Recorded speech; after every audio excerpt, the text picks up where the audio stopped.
Aku masih di sini, di antara dua resiko yang sama-sama merugikan, di antara menyimpan atau mengutarakan, di antara menyelamatkan keadaan atau perasaan.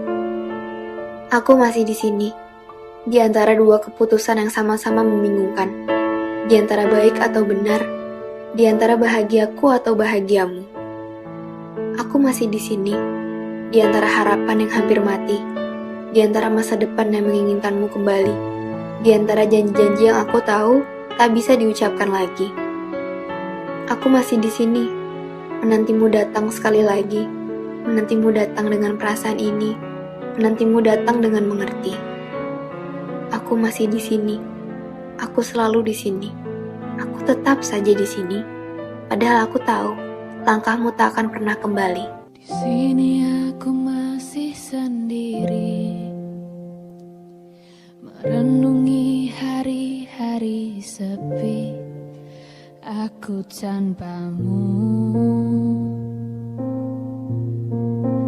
aku tanpamu.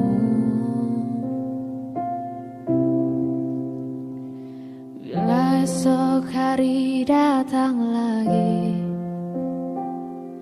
ku coba untuk hadapi semua ini, meski tanpamu, meski tanpamu.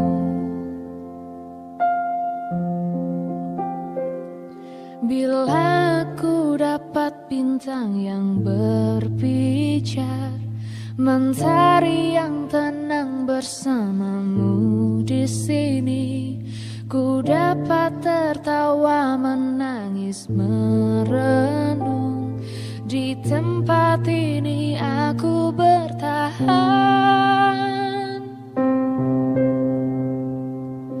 Suara, dengarkanlah aku. Apa kabarnya, pujaan hatiku? Aku di sini menunggunya, masih berharap.